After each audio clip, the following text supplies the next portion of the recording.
अगली खबर झारखंड से मिल रही है, जहां सीएम सोरेन पर संकट बरकरार है।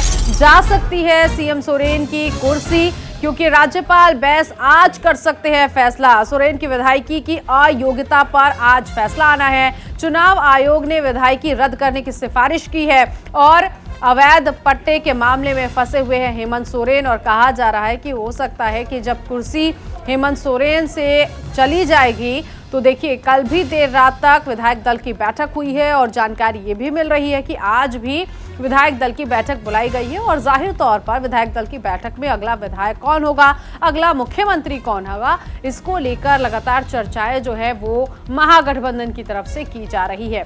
4 नामों पर अभी तो जिक्र किया गया है, जिसमें खुद हेमंत सोरेन की पत्नी कल्पना सोरेन, शिबू सोरेन का नाम है, चंपाई सोरेन का नाम है।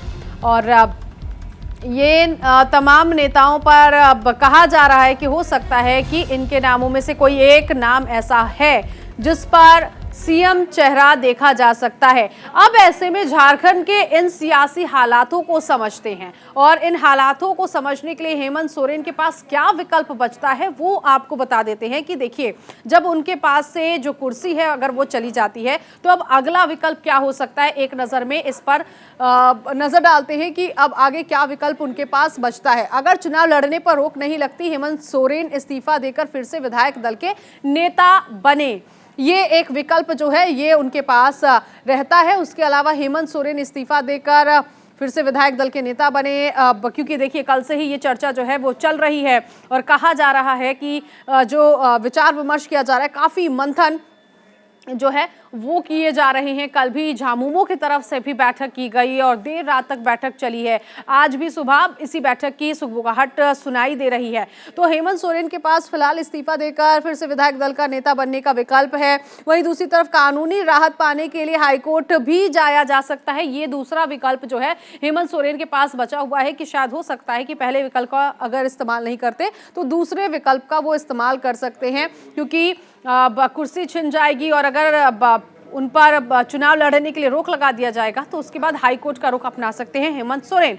तो ये विकल्प जो है वो हम आपको बता रहे हैं कि ये वो तमाम विकल्प है जो इस वक्त हेमंत सोरेन के पास है। इसीलिए लगातार झामुमो नेता की अगर बात करें या महागठबंधन की बात करें, उनकी तरफ से कहा जा रहा है कि राज्यपाल की तरफ से जो भी फैसला होगा वो तो मंजूर है, लेकिन हमारे पास विकल्प पहले से ही तैयार है। अब ऐसे में विकल्प क्या अपनाते हैं हेमंत सोरेन या फिर उनकी पार्टी, वो देखने वाली बात होगी। लेकिन इस वक्त विकल्पों को लेकर आश्वस्त नजर आ रही है झामुमो पार्टी और इसके साथ ही साथ पूरा महागठबंधन। कमल इस वक्त हमारे साथ जुड़ चुके हैं इसी खबर पर आगे की जानकारी के लिए, हमारे सहयोगी कमल। मुझे ये बताइए कि राज्यपाल तो फैसला ले सकते हैं, आज सदस्यता रद्द करने को लेकर अयोग्य ठहरा दिया गया है निर्वाचन आयोग की तरफ से, लेकिन विकल्पों की बात हम कल से ही कह रहे हैं। लेकिन उससे पहले क्या आज भी महागठबंधन की तरफ से बैठक बुलाई गई, क्योंकि कल देर रात तक बैठक चली है? लगातार ये बैठकों का दौर जारी है और आज भी यूपीए की गठबंधन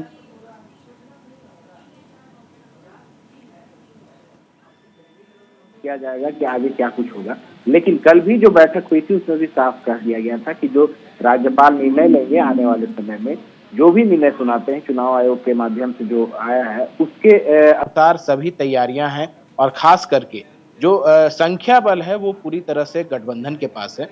लगभग 50 की संख्या है। ऐसे में साफ तौर पर ये कहना है विधायकों का और गठबंधन सरकार का कि किसी भी तरह का खतरा नहीं है। अगर फिर से भी बहुमत साबित करने की नौबत आती है तो इसमें कोई परेशानी की बात नहीं है। और लगातार कहा जा सकता है कि एक शक्ति प्रदर्शन भी है गठबंधन की ओर से, सुबह और शाम बैठक करके ये साबित किया जा रहा है कि किसी भी तरह की संकट सरकार पर नहीं है।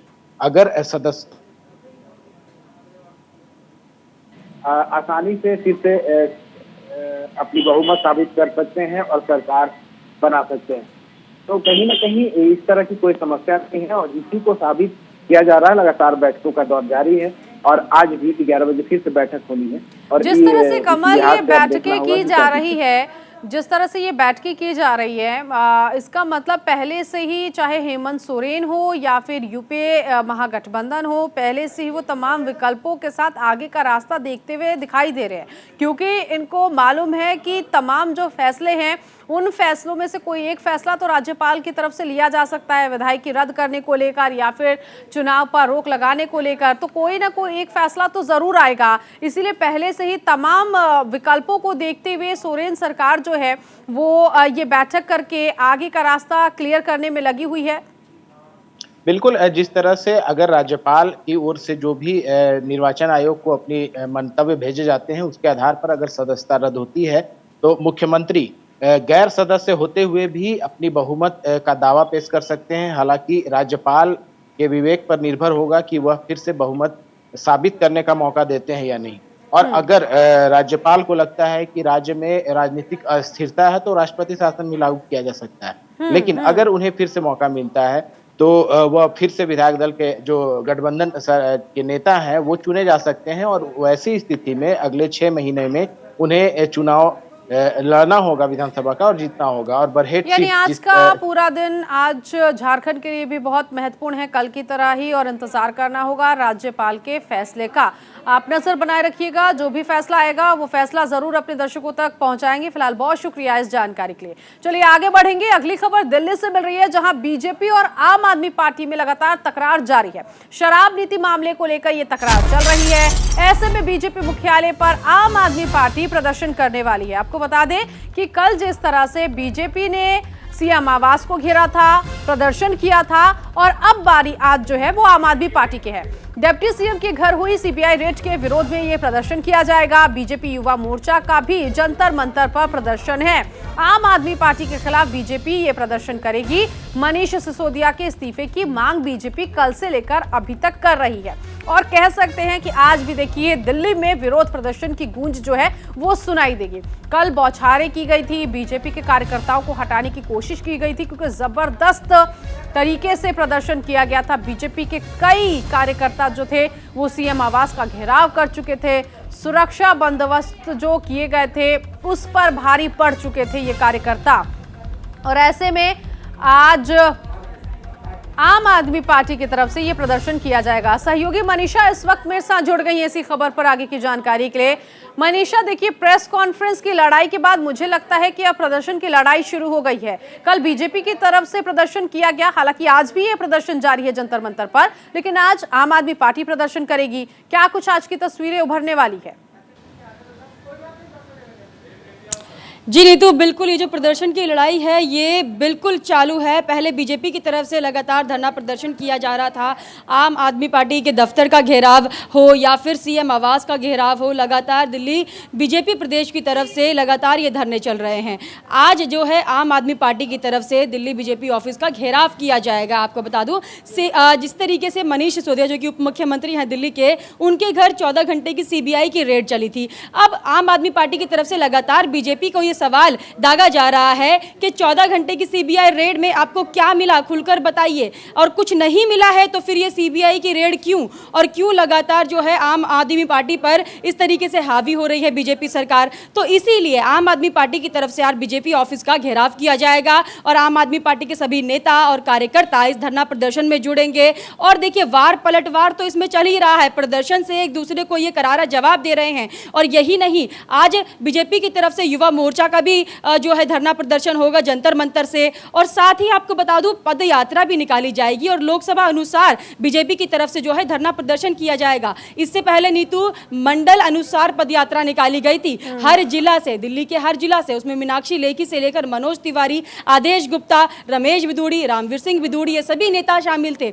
आज भी चांदनी चौक से पदयात्रा आदेश गुप्ता के नेतृत्व में की जाएगी और ये लोकसभा के अनुसार पदयात्रा निकाली जा रही है। और इसमें बीजेपी के सभी मोर्चा मंडल से लोग शामिल होंगे, चाहे वो युवा मोर्चा हो, किसान मोर्चा हो, महिला मोर्चा हो, अनुसूचित जनजाति मोर्चा हो, ये सभी जो है अलग अलग दिल्ली के एरिया से पद यात्रा को शुरू करेंगे। अब पूर्वी दिल्ली, दक्षिणी दिल्ली और उत्तरी दिल्ली, नई दिल्ली और जंतर मंतर, ये सभी लोकेशन दोनों ही पार्टियों की तरफ से की जा रही है मनीषा। लेकिन इसमें बताइए जो दिल्ली पुलिस है उसकी भूमिका कैसी बनी हुई है, क्योंकि इधर आम आदमी पार्टी की जो लड़ाई है वो सीबीआई और बीजेपी को लेकर है, तो वहीं दूसरी तरफ बीजेपी जो है वो एक बार फिर से मनीष सिसोदिया को घेरने में लगी हुई है। चाहे आवास का जिक्र हम करें, प्रदर्शन का जिक्र करें, प्रेस कॉन्फ्रेंस का जिक्र करें, दिल्ली पुलिस के लिए कितनी चुनौती हो चुकी है इस प्रदर्शन को रोकने के लिए।